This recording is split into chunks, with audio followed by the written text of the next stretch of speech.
I'm Dave from TVR Creators, and in this video I'm going to give you a step-by-step on how easy it really is to use the Canon R50. So the Canon R50 is a mirrorless camera, 24.2 megapixel camera.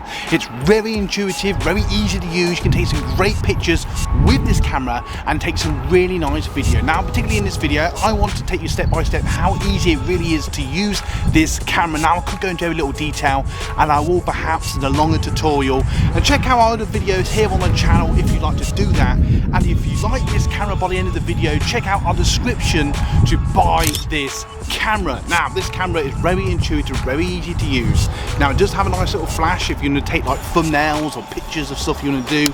It comes with a 18-45mm kit lens, which is perfectly fine for all the sort of settings you want, but bear in mind, as an interchangeable lens camera, you can change the lens down the road if you wish to. Now, let's just have a look at the awesome sensor to show some glory. Look at that. Let's see if we can get a nice little shot of the sensor. Look at that. That's an improved sensor on the M50, which is the camera I'm actually using to film this particular camera. And the sensor on this, it records very similar to the video you're seeing now, but the color contrast is just a little bit sharper, and it just, you know, the reds and the greens look a bit more colorful, if that sort of makes sense.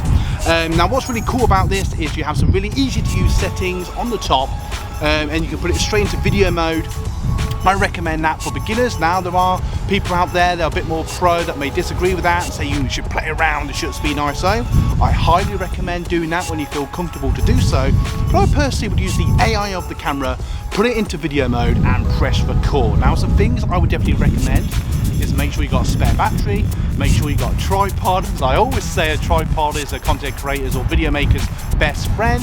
An external microphone with a windbreak, as I'm using at the moment, and that will massively decrease the wind noise, but it is quite windy today, so I apologise if there is any wind noise. But the camera does actually come with an internal microphone, which is perfectly fine for indoor recording or if it's completely still outside, but I would definitely recommend an external microphone or clip-on mic or lapel mic, as some people call them, and you can put them, and my sort of rule of thumb is have it no further than a foot or two away, otherwise the audio will sound really quiet. And let's just see what that sounds like. So this is what the audio sounds like when you're far away, and I'm sort of projecting my voice, so I don't know if you can even hear me. That is how the audio sounds when you're far away. And bear in mind, if you have a wireless microphone, you can be far away from the camera and you can sort of still hear what the camera is doing. Now, something to bear in mind, it does have a really nice flip screen, and you can basically touch where you want to go on, where you want the camera to focus. So specifically your face, so as you move around, the camera will follow you around, keeping you in focus, and that's a really cool thing about this camera.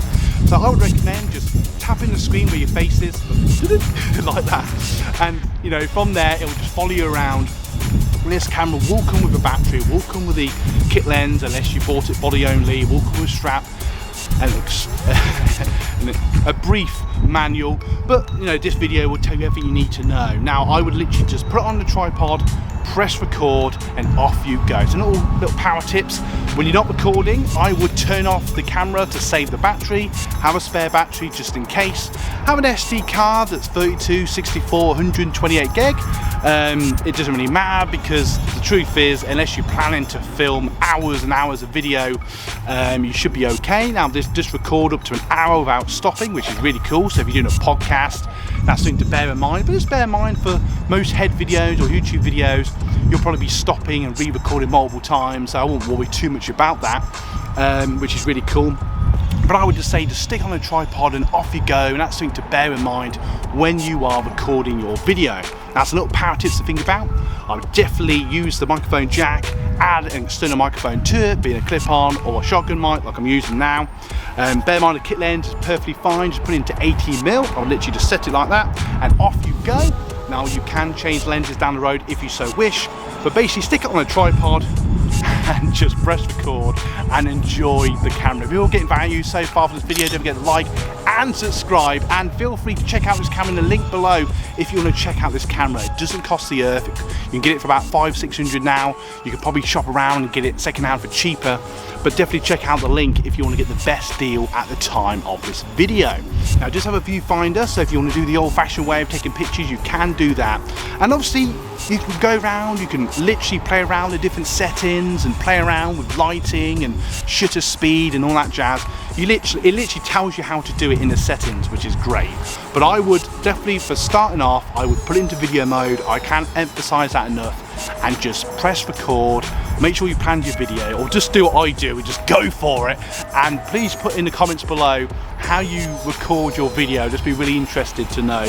And I really hope that you enjoyed this camera. And if you have this camera ready or planning to get this camera, please share your stories with me. I would be really interested to know how you're getting on. Now, I'm Dave from TVR Creators, and I make weekly content on the best cameras for content creators and hobbyists alike.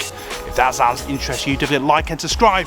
And in a moment, I'm going to leave you 2 end cards and I'll bring you even more value. Thank you so much for watching, and I'll see you in the next video. Why? Because you guys rock.